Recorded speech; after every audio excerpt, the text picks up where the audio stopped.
Vous êtes nombreux, ses amis, ses lecteurs, ses admirateurs. Je vous remercie de votre présence et en votre nom à tous, si je puis me le permettre, je voudrais d'abord dire notre affection à Christine Dupin, à Hélène, à Camille. Est-ce qu'elle est là, Camille? Elle arrive, Elisabeth. Normal. Voilà. La Galerie de Long, les éditions POL, les éditions Gallimard ont organisé cette soirée au cours de laquelle va se manifester l'amitié qui nous lie, j'emploie le présent, à Jacques Dupin. Une amitié peut-être, pourrait-on dire au sens qu'a su lui donner Maurice Blanchot, une amitié qui peut même s'établir entre des personnes qui ne se sont pas rencontrées physiquement. Ça peut être aussi Pierre Madoul, qui vient de publier sa correspondance avec Maurice Blanchot, dresse au détour d'une lettre un très beau portrait de Jacques Dupin en jeune boxeur taciturne. Ça m'a touché de lire ça il y a quelques jours. Je voudrais remercier François Vitrani de nous accueillir ici et les amis de Jacques qui vont intervenir ce soir dans cet ordre, et Bonnefoy, Georges Ragard, Michel Deguy, Florence Lenet, Paul Auster et Jean-Christophe Pagny. Après notre troisième intervention, Alain Planès nous jouera, je crois, un morceau de Stockhausen. Enfin, cette fois au nom de la famille Dupin, je voudrais remercier les fidèles, certains sont présents, d'autres pas, ceux qui ont accompagné Jacques dans ces derniers mois un peu difficiles, ceux qui ont poussé le fauteuil roulant vers les petits restaurants du quartier. Ils ont apporté ce que lui-même avait appelé dans le temps une apparence de soupirail. Voilà. Je passe la parole à Yves Bonnefoy.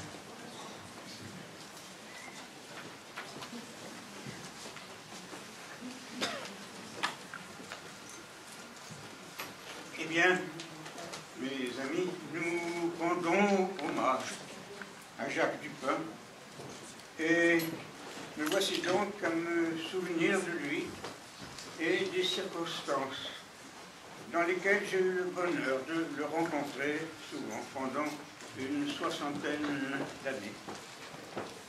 Notre première rencontre fut chez André Dubouché, rue Malbranche, en 1953. J'eus tout de suite la conviction que nous étions au début d'une amitié qui serait constante et sans nuage. Et de fait, jamais rien n'est venu la troubler, même à l'époque où Jacques et moi fûmes engagés dans une entreprise dont les décisions, parfois difficiles, auraient pu causer beaucoup de discorde. Je pense à notre publication à plusieurs de l'éphémère, dont il avait d'ailleurs permis l'existence. Jacques fut à l'origine de l'éphémère et de son bureau de l'avenue de Messine. Il en résolut ou en simplifia les quelques problèmes avec une efficace discrète. Je le revois dans ces 5 années de la revue qui furent le moment de nos échanges les plus fréquents. J'étais même alors frappé par ce qu'il y avait en lui de foncièrement réservé. La vie qu'il avait à mener ne se prêtait pourtant pas à cette manière d'être.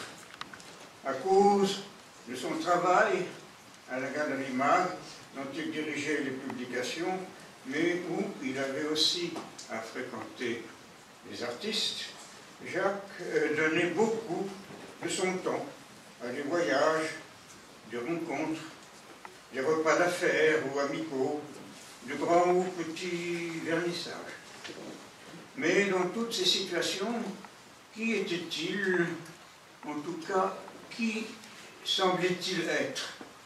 Quelqu'un d'assez taciturne, plutôt bourru, très en retrait dans l'agitation et l'exclamation ambiante.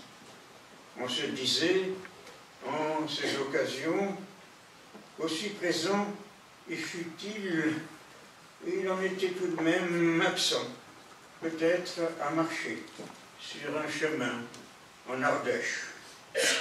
Et semblablement se comportait-il dans les rapports plus étroitement amicaux. Quelque chose retenait Jacques Dupin de beaucoup se dire, de demander à l'ami de le rejoindre dans son souci ou peut-être son chagrin. On sentait qu'il y avait en lui de l'impartageable, un secret de très ancienne origine, un en-deçà des mots qui lui faisaient juger dérisoire de chercher à parler de soi. Et quant à sa poésie, d'évidence, le cœur de sa pensée, elle ne fit qu'ajouter à cette façon de paraître. Les poèmes de Jacques Dupin ne sont pas de ceux qui veulent s'ouvrir au lecteur. Ils se dérobent à celui-ci par des notations que l'on sent tout à fait vécues, mais qui déconcertent des références inexpliquées. À chaque tournant de leur chemin paysan, le métonymique, ancré dans l'existé le plus personnel, triomphe des virtualités de la métaphore. S'agit-il là cependant de ce que l'on pourrait dire simple parole occupée de soi, retenue à des lieux privilégiés, avec une expérience de suffisance, un bonheur à soi, dont le lecteur ne pourrait reconnaître que des indices tout extérieurs, nullement. Les perceptions et les sensations de Jacques Dupin sont de sorte universelle. Elles sont, au premier niveau, facilement partageables. Mais ce qui a lieu dans ces poèmes, c'est une plongée par en dessous, dans des strates inexplorées. Leurs mots retournent un sol rocailleux. Ils en font surgir des images qui sont comme des vies inconnues, vite redisparues sous des buissons de silence. Et la cause de ce silence, au sein même de la parole, faut-il la chercher dans d'impartageables moments du commencement de la vie, par exemple un traumatisme subi, dans cette enfance qui est la cire où s'impriment les prémices de toute existence à venir? Oui, ce que Gravir ou les autres livres de Jacques nous suggèrent, c'est bien quelque chose comme cela, une inarrachable écharde dans le rapport à soi, aussi bien qu'au monde, une captation de l'esprit par une douleur qui ne peut que distraire des situations de l'existence courante et des moments conviviaux qui en résultent. Mais davantage se découvre au fond de cette écriture où l'on aperçoit le gouffre. Car les poèmes de Jacques Dupin ont beau être abrupts, détournés des voies de la signifiance habituelle, d'aucuns diraient hermétiques, ils n'en sont pas moins d'une certaine façon pénétrables. Et ce qu'ils laissent paraître, c'est que les chardes qui les travaillent, quelle qu'en ait été la nature, étaient bien plus en eux que la souffrance d'une personne. Pour ce poète, elle était l'occasion d'une réflexion sur son rapport d'être parlant au langage. C'est à cause, à mon sens, de cette pensée incessante chez lui, même obnubilante, que Jacques Dupin resta loin de nombre des mots de simple partage. En effet, elle lui disait que le fait humain n'est qu'une illusion, du non-être, simplement le frémissement d'un instant à la surface d'une eau sans fond ni couleur, même pas la nature, qui, elle encore, est trop abusée en tout ce qu'elle génère par la naïveté de la vie. L'humain n'est pas de ce monde, mais il faut même savoir qu'il n'est de nulle part. Ces entreprises sont vaines, ce qui demande non de tout prononcer, mais de réfléchir durement à ce qui garde du sens, une recherche qui dévalue bien des entreprises, parmi celles-mêmes au sein desquelles les hasards de l'existence nous placent. Cette pensée de Jacques Dupin, toute immédiate, née en deçà de toute spéculation, autant qu'à l'épreuve de tous les rêves, constater la vanité des croyances et des conceptions les plus communément acceptées. Elle ne s'obstinait pas moins dans ses éboulements à tenter de gravir la pente qui s'effondrait pour arracher au néant des parcelles de vie possibles. Et cet effort l'a gardé bien loin de beaucoup des situations et des maux de l'exister quotidien. Pas d'instant présent qui veuille moins du passé et attende moins de l'avenir que cette pensée pessimiste qui n'accordait de sens, lorsque Jacques se retrouvait dans la société comme elle est, qu'à refuser l'injustice, dont certes le scandale prévaut sur toutes les autres convictions. Pas de poésie plus désenchantée, mais, je dois maintenant le souligner, une œuvre qui n'en est pas moins offerte et ouverte à son lecteur, moins lui opposant son mutisme que lui demandant de le partager, lui demandant de gravir, oui, c'est bien le mot, la même intuition transverbale qui était à son origine. Le non-dit, le non-explicité de la poésie de Jacques Dupin, c'est moins un rapport à soi, d'emblée insoucieux de se partager, que ce qui lui permet, par un apparent paradoxe, cette indication, cet appel, la désignation d'un horizon dans la vie, d'une cime en direction de laquelle nos chemins ne s'engagent que pour très vite se perdre. Le mutisme de cette œuvre, c'est comme tel se dire fondamental. Et donc, ne le trahissons pas, en y cherchant des faits de la vie de son auteur, même s'ils y sont quelquefois présents. Et ne cherchons pas davantage à en discuter les présupposés et les conclusions. La qualité du regard et celle du témoignage, l'emportant que beaucoup dans ces pages toujours brûlantes sur le besoin qu'on pourrait avoir de leur faire des objections. D'autant qu'il y a quelque chose de plus dans le travail de Jacques Dupin, une dimension qui en est même la principale, autant qu'elle est essentielle, à mon sens, à toute vraie poésie.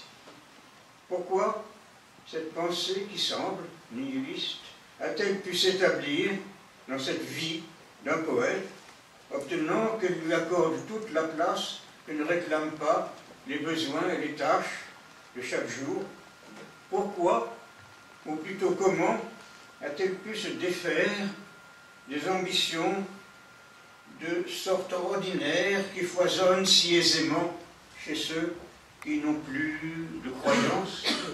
Eh bien, parce que Jacques Dupin eut une conviction tout de même, dès le premier jour de sa réflexion, une conviction qui se fit une exigence que l'on peut dire morale, étant un souci de la vérité.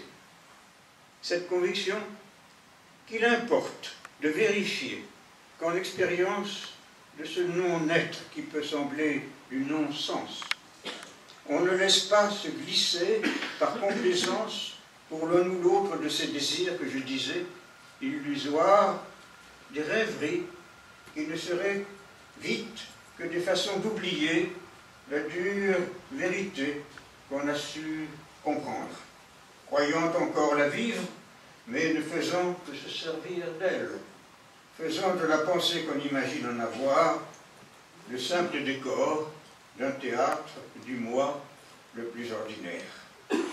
Du fait de la nature des mots, il n'est que trop vrai, en effet, qu'un besoin de fiction ne cesse d'envahir le rapport à soi de toute personne. Et il est donc essentiel au poète de surveiller son travail. La poésie a cet examen de soi pour devoir. C'est sa façon de rester digne de soi et de perdurer dans la parole. Et ce poète-ci, Jacques Dupin, ne tolérait pas le moindre manquement à ce principe de lucidité, à cette rigueur à la fois intellectuelle et morale. Il estimait que Baudelaire ou Rimbaud furent grands parce qu'ils ne cessèrent pas d'opposer aux leurs qui les sollicitaient autant que tout autre poète une volonté d'élucidation de soi aussi douloureuse devrait-elle être. Et j'irai jusqu'à dire que c'est cette volonté d'examen qui est l'essentiel de l'œuvre de Jacques Dupin. C'est elle qui, par-dessous le mutisme, en fait un exemple, c'est-à-dire encore une parole, à chacun de nous directement adressée. Personne dans notre temps n'aura aussi peu consenti que lui à laisser la chimère esthétique ou le sentiment non totalement éprouvé prendre le pas dans ses mots sur l'exigence morale, qui est certes le grand ressort qu'il faut savoir dans la poésie. Jacques fut trop sur ses gardes peut-être, trop porté à redouter le fléchissement possible, trop prompt à s'inquiéter de son propre dire, mais d'autant plus remarquablement celui qui incitait à l'indispensable courage, et nous l'aimons aussi pour cela. Merci.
Comment c'est fait, et plus justement, comment cela s'est fait. Dupin a su magnifiquement appliquer le principe de la peinture quand il restitue la fabrique. Molac, à la pensée de qui Dupin était très attentif, est mort. Dans cette année 2012, plusieurs alliés essentiels, des amis, nous ont quittés avant Jacques. Emilio Miro, après son frère David, notre frère Joanne, pour qui Jacques avait écrit le plus sensible. sur une photo, ton arrière-grand-père Lola, assis, tend une main vers nous, ton père Emilio, et moi debout, devant un des reliefs de Miro à Saint-Paul-de-Vence. Cette photo est de Martine Franck, morte elle aussi en 2012. Et ta pièce en février 2012. Jacques et Anthony s'étaient rencontrés en 1956 chez Stadler. Ta pièce, dans son autobiographie, a raconté cette rencontre. Et il ajoutait: il n'est pas facile de faire un portrait de Dupin, malgré sa grande délicatesse, sa timidité, presque. C'était un homme très franc, un fort caractère, aux angles vifs. En 1958, dans son premier texte sur ta pièce, Dupin écrit: les peintures de ta pièce parlent davantage au toucher qu'à la vue, et moins à la main qu'au corps tout entier. Entre les deux œuvres des deux amis, une parenté constante, la fabrique d'une longue avenir dont le soutien est le corps. Ta pièce évoque aussi la générosité secrète et efficace de Jacques Dupin. Elle a été rappelée, pour moi, ces jours-ci, par Maurice Nadeau, à ses plus jeunes collaborateurs, à lui il y a 102 ans. En 1975, la quinzaine littéraire était en perdition financière, comme elle l'est aujourd'hui. Pour la sauver, écrivains et artistes apportent leur contribution. Dupin mit dans la corbeille une grande gouache donnée par Miro, personnage au croissant bleu, un bleu tombé du ciel. À cette date, Dupin me demanda si je n'écrirais pas le poète d'aujourd'hui sur son œuvre, dont Segers avait le projet. Ma plume, alors, était plutôt tournée vers le roman, le nouveau roman. J'acceptais néanmoins, de façon téméraire. Ce fut le premier livre publié sur l'œuvre de Jacques Dupin, pourtant traduit en plusieurs langues, en anglais par Paul Auster,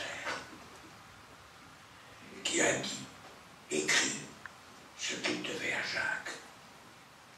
Ce petit livre porte une dédicace due à Dupin et à moi, en souvenir de Joan Prats, médiateur. Prats avait été le condisciple de Miro, son ami le plus proche. Il ne fut pas peintre, mais chapelier, par tradition familiale. Son avenir était fixé, les têtes des Barcelonais. Mais Dupin l'a noté. Il dit, il se dévouait surtout, avec passion, à découvrir, souligner les meilleurs du monde entier. Dans sa boutique, un mobile de Cader de chapeau, un collage de Miro de chapeau. À sa mort, en 1972, fut publié un énorme et magnifique volume, hommage à Joan Prats, composé par Miro. Écrivain, artiste, musicien, témoin aussi, par ordre alphabétique. Et j'ouvre une parenthèse, ici j'ouvre une parenthèse. Je suivais Picasso, précédé Stockhausen, fermez la parenthèse. Depuis, après Brassailles, photographe de Prats dans la boutique alsacienne, suivait Cage et Calder. Au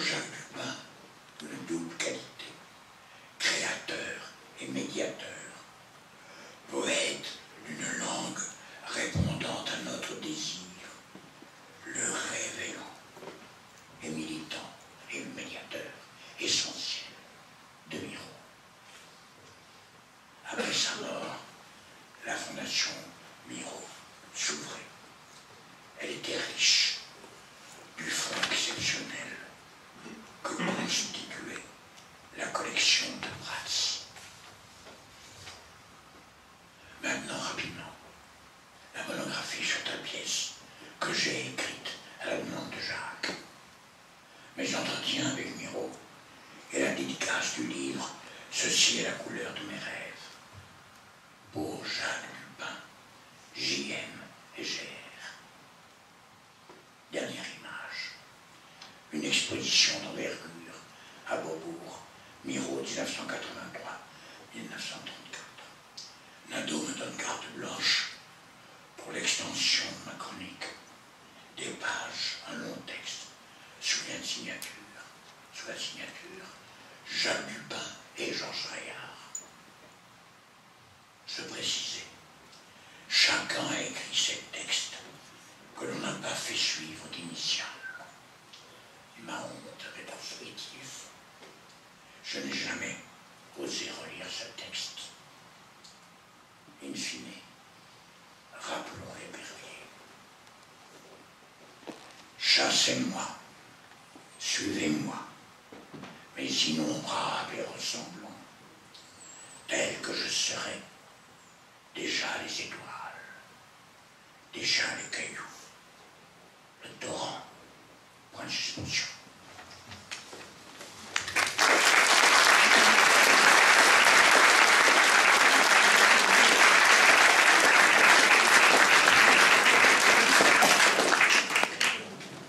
Michel.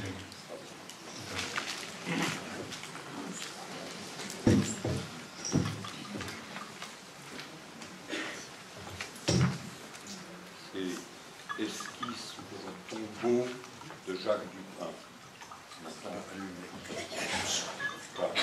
Il n'y a qu'un micro. Là, voilà, Michel. Esquisse pour un tombeau de Jacques Dupin. Il faut l'approcher.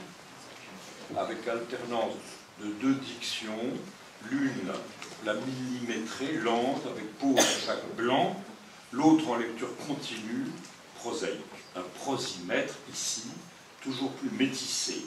Je ne signale pas les titres ni les citations de Jacques Dupin, qui sont sur ce papier, tel qu'ébimetté, paginé, sauf peut-être par un petit geste américain.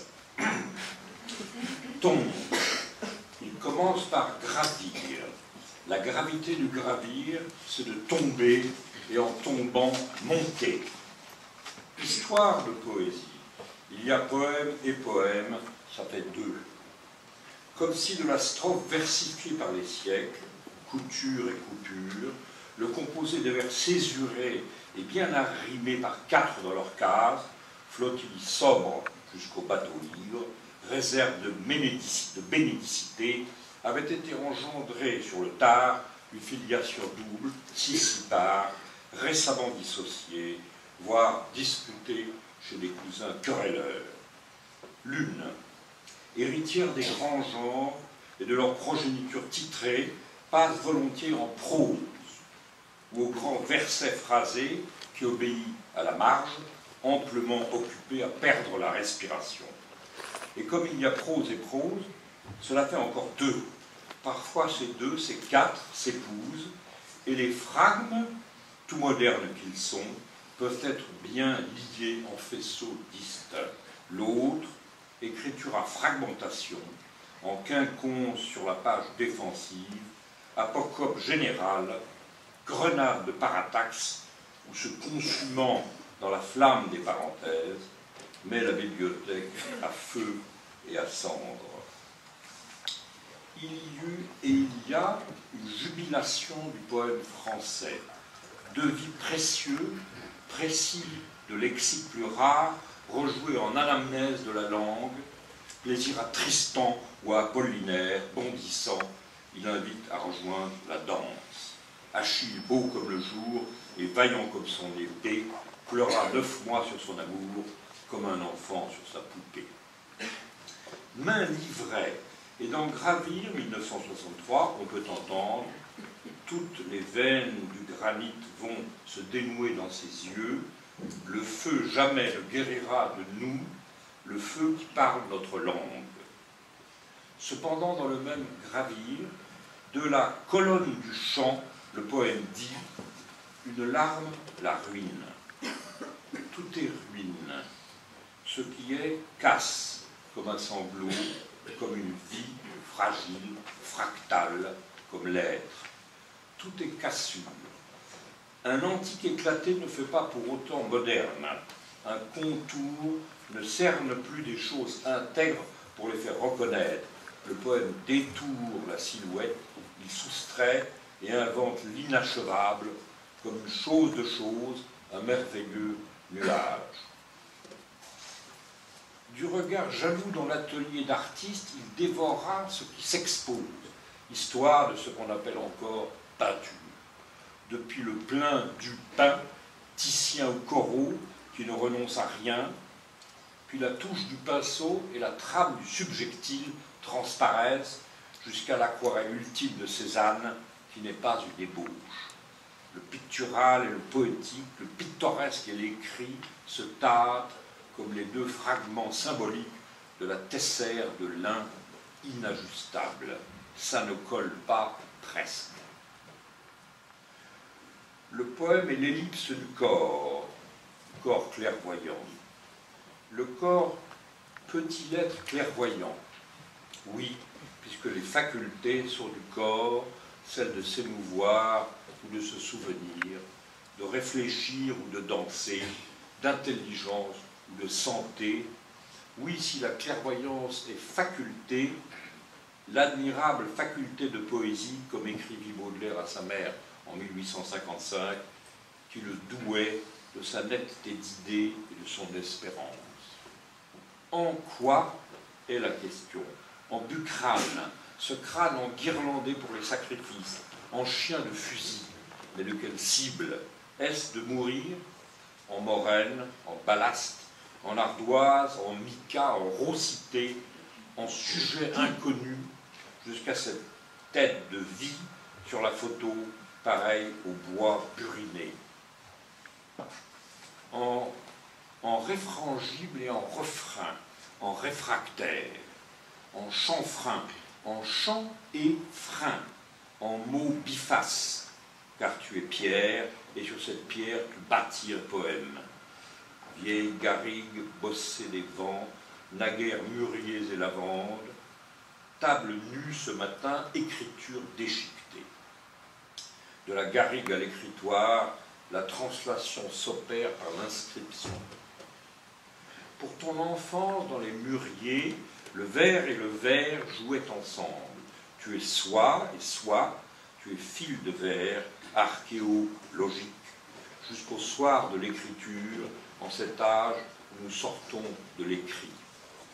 Chanfrein, comme si un mot resserré sur ces hippogrammes pouvait sceller en une devise la contrariété de la pensée qu'il porte, et non pas dans un contraste saisissant qui défile en succession salique, jour et nuit, nuit et jour, où l'impossible peut s'arranger par l'alternance, mais plus compressé encore qu'un oxymore, en extrême densité, en disjonction, en lave non refroidie, naissant du bain de silicium aluminium dans la mer, dans ce pays où la foudre fait germer la pierre, comme un adunatone en fusion, pour finir en présence de l'absence, en absence de la présence.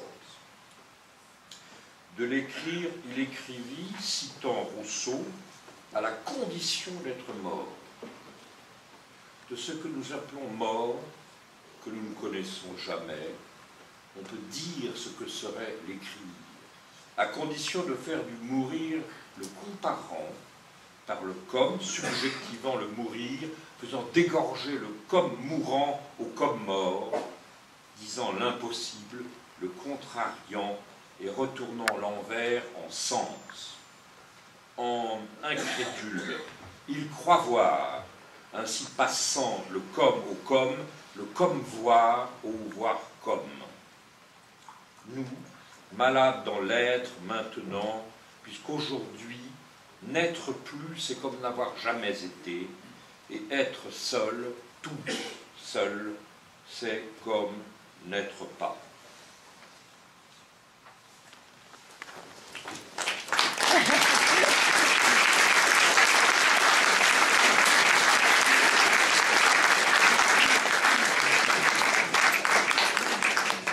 Nous écoutons Alain Planès.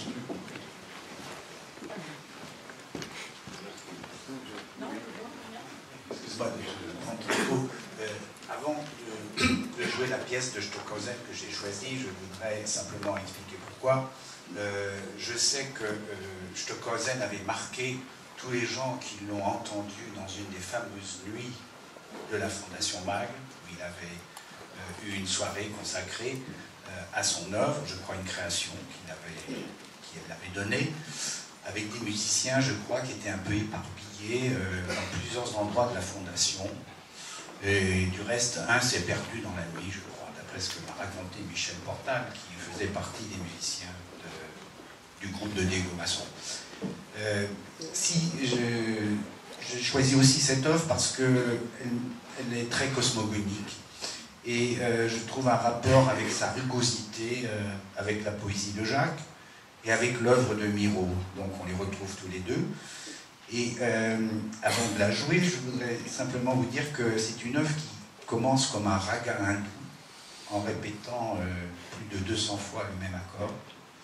Et elle se termine dans une espèce de poussière d'étoiles, comme des météorites qui viennent du cosmos. Donc pour moi, c'est l'esprit de Jacques qui va pleuvoir sur nous.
assise sans légitimité à cette table, appelée par un geste d'amitié de Christine Dupin, je serai brève. J'aimerais dissocier deux moments. Le moment où l'on découvre le nom d'un poète et le moment où on le lit et où l'on découvre sa poésie. Ces deux moments dans ma vie sont très éloignés. J'ai rencontré Jacques Dupin dans un jardin. J'ai rencontré son nom dans un jardin. Il était en compagnie d'André Dubouché. Un poème de René Char leur était dédié. Les compagnons dans le jardin.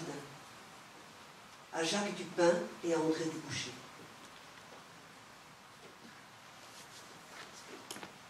En pensant à ce soir, j'ai cherché ce poème. Je l'ai retrouvé dans la Pléiade, mais les noms avaient disparu. Les deux poètes avaient été effacés. J'ai cherché La parole en archipel, où ce poème avait paru en 62. Les noms avaient été effacés. Heureusement, j'avais La bibliothèque est en feu, publié en 1957, et là je n'avais pas rêvé. Les noms étaient bien là. Les compagnons dans le jardin, à André Dubouché et à Jacques Dupin. Notre amitié, disait le début, notre amitié est le nuage blanc préféré du soleil.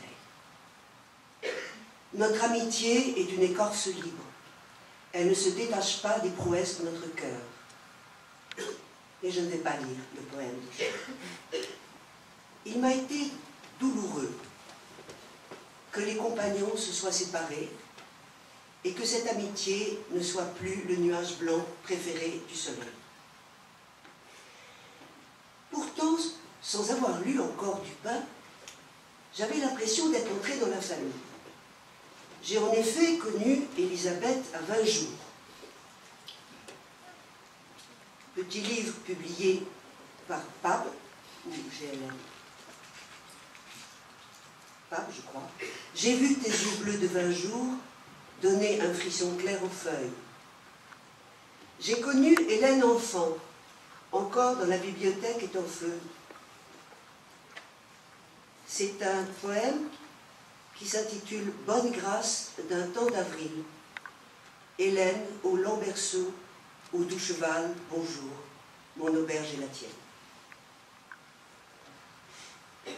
Un grand temps passa,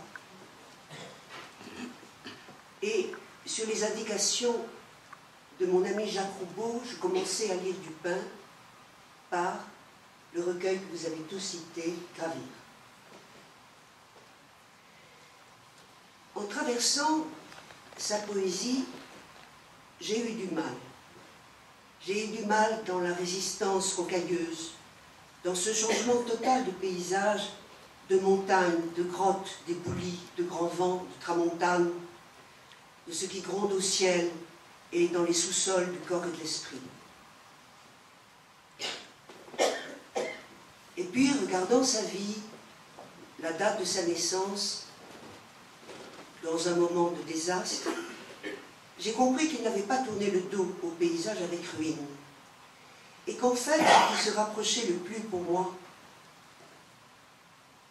de ces paysages étaient certains tableaux de blocs erratiques peints par Caspar David Friedrich. Des paysages sans personnages, parce que les personnages de Friedrich sont romantiques.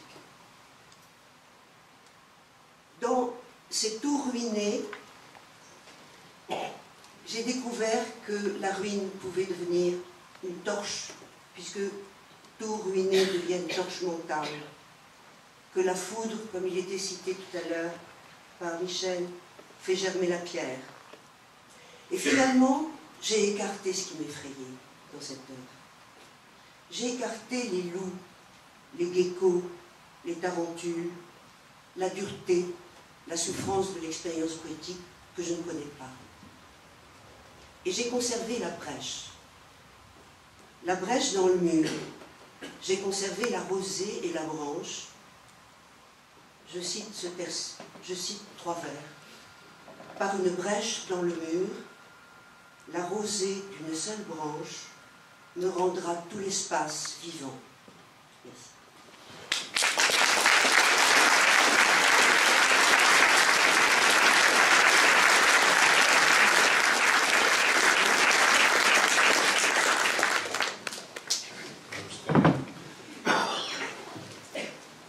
Comment dire en anglais, pardon my French, mais je ferai mon mieux, vraiment. Cet long engagement avec l'œuvre de Jacques, qui a commencé en 67, quand j'ai lu ses poèmes pour la première fois, quelques semaines après mon 20e anniversaire, et puis quelques mois plus tard, quand j'ai fait mes premières tentatives à traduire les poèmes de Gravure et la grande aventure s'est déclenchée. Un travail poétique qui m'a toujours inspiré, secoué, bouleversé. Pendant les 45 ans qui ont suivi cette première rencontre, Jacques a continué à écrire des textes toujours plus beaux et remarquables. Jamais il n'a cessé de prendre des risques, de s'exhorter à frayer de nouvelles voies, approfondissant et renforçant des dons qui m'étaient déjà apparus si évidents dans sa collection inaugurale. Petit à petit, il est arrivé un moment où Jacques, a coupé la syntaxe d'une manière plus radicale. Cela lui a donné une vitesse dans l'expression poétique qui est devenue vraiment incomparable. Lire Jacques, c'est comme écouter une pièce de musique. On le ressent dans le corps.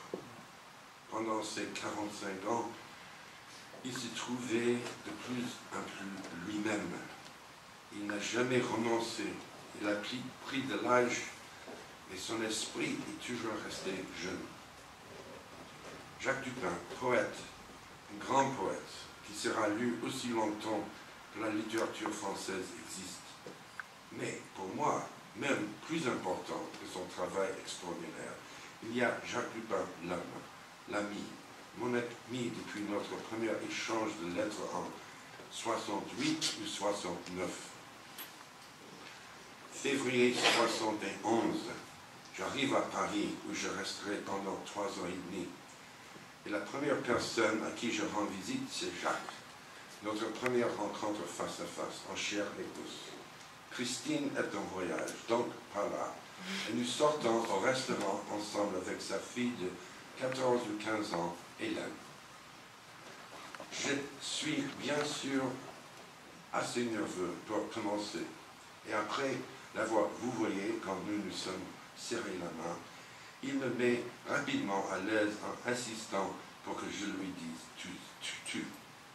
Après le dîner, nous retournons à son appartement où nous restons tard dans la nuit à boire, à fumer et à parler de tout. De la littérature, de la peinture, de la politique, de tout. C'est le début d'une amitié qui a continué ininterrompue jusqu'à la fin. Je me demande maintenant, combien de repas ont-on pris ensemble? Combien de bouteilles de vin bues ensemble? Combien de cigarettes fumées l'un dans la présence de l'autre? Combien de conversations? Combien de paroles échangées? Trop nombreux à compter. Je ne le sais pas encore, mais après cette première rencontre, une trame est déjà en train de se tisser.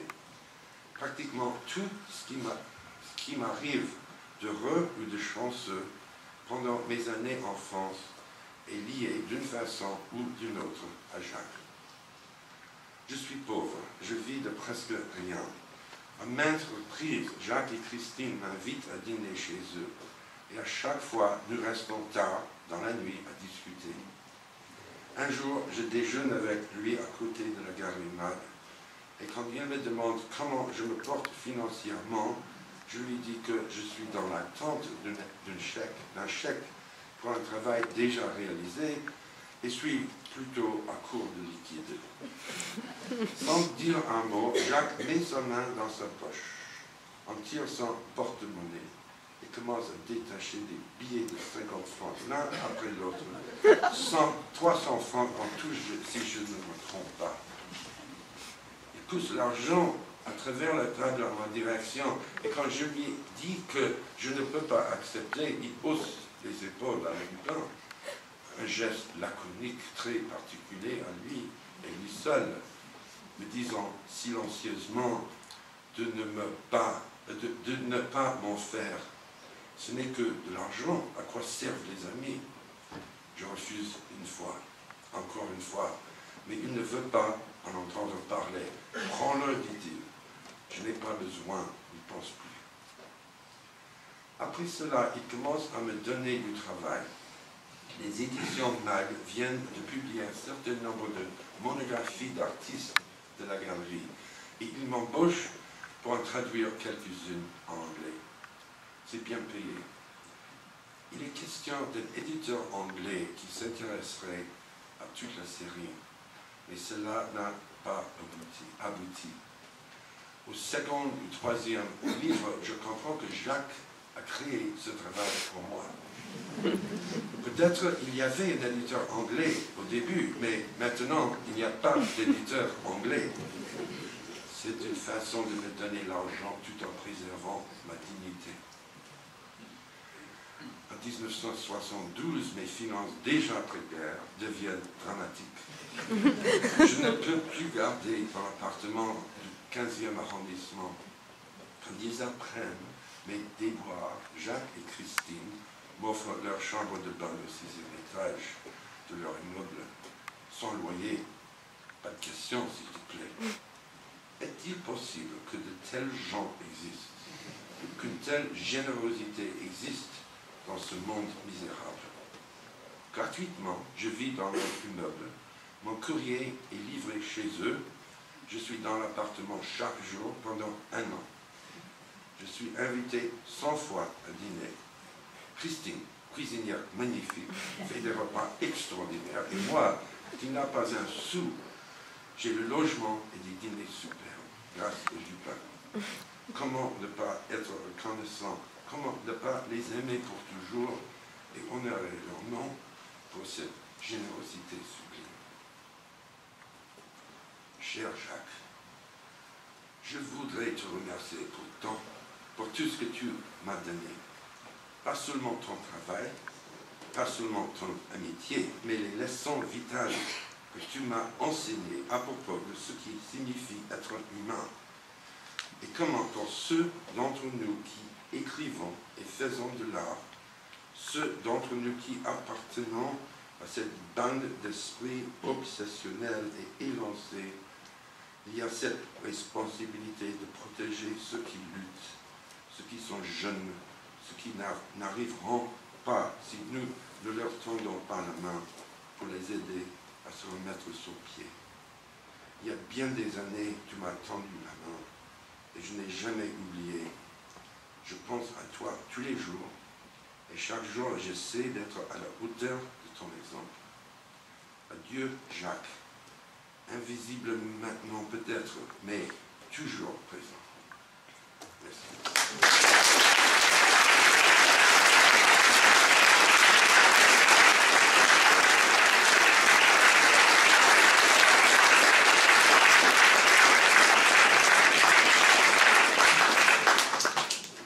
Jean-Christophe Bailly. Lorsque j'ai été contacté pour participer à cette soirée, j'ai tout de suite décidé de dire oui d'abord, et aussi de ne pas écrire quelque chose de spécial, mais de lire le texte que je vais vous lire, parce qu'il se trouve que dans l'amitié, la relation que j'ai eue avec Jacques et eu avec ce petit texte, il n'est pas un effet de nouage, comme ça, et donc c'est pour moi aussi un souvenir. Fendre du bois, rincer une bassine, planter un clou, retourner la terre. Il me semble qu'écrivant, on envie, on convoite toujours quelque chose comme cela. Non parce que de telles activités seraient humbles ou simples, comme le disent ceux qui ne s'y livrent jamais, mais parce qu'il y a en elles quelque chose d'indiscutable, qui accorde les gestes qu'elles impliquent à un monde qui les reçoit et se forme avec elles, au sein d'un réseau serré d'intentions et de faits, et selon des trajets très courts. Il n'y a en cela aucune fascination pour le travail manuel en tant que tel, et il ne s'agit pas non plus d'aller puiser à une réserve symbolique. Non, c'est quelque chose d'interne à l'écriture, quelque chose d'assez proche de ce bisogno di concretezza dont parlait Pavese à propos de sa poésie à lui. Car l'écriture est aussi un travail, mais flottant, incertain. Et l'on a beau savoir que c'est dans cette incertitude même que l'écriture rencontre sa légitimité, il reste que le doute qu'elle traverse n'est pas un état passager, mais une matière, et que c'est d'abord cette matière qu'écrivant l'on retourne. Ce qu'a écrit Jacques Dupin ne s'est écrit que comme ça, dans ce retournement.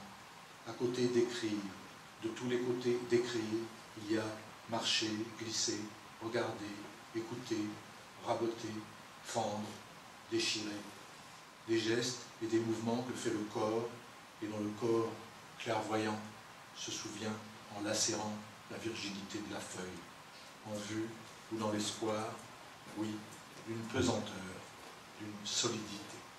Mais cela se désagrège tout le temps, et le temps est l'unité sans mesure de cette désagrégation que le poème voudrait effacer, mais qu'il trace, sans pli et sans drapé, en déchirant son propre tissu au jugé de chaque secousse. Des coups de marteau ou de pioche dans le soleil. Par conséquent, je vois une sorte de carrière et un carrier dedans qui a ouvert la terre et qui continue. Cette échancrure est sa propriété, sans doute la seule. Il n'en tire ni gloire, ni fierté. Il ne fait pas venir des visiteurs en douce pour leur dire que c'est beau.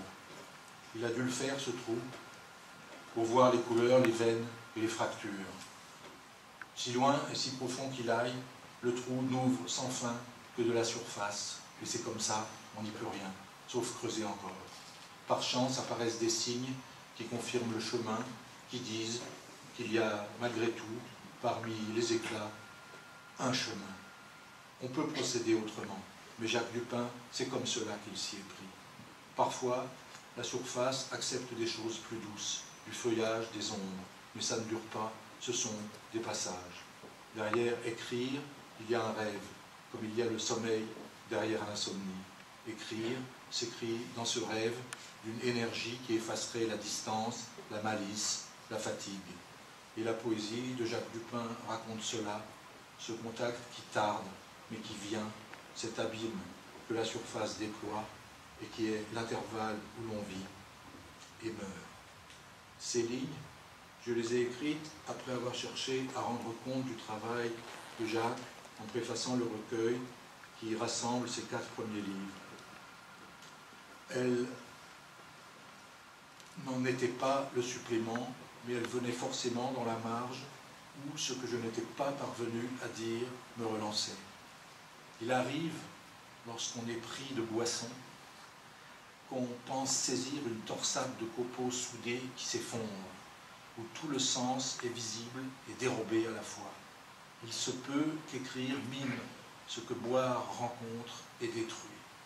C'est en tout cas un tel mouvement qu'il aurait fallu, qu'il faudrait, et ceci, je peux le dire, Jacques l'approuva.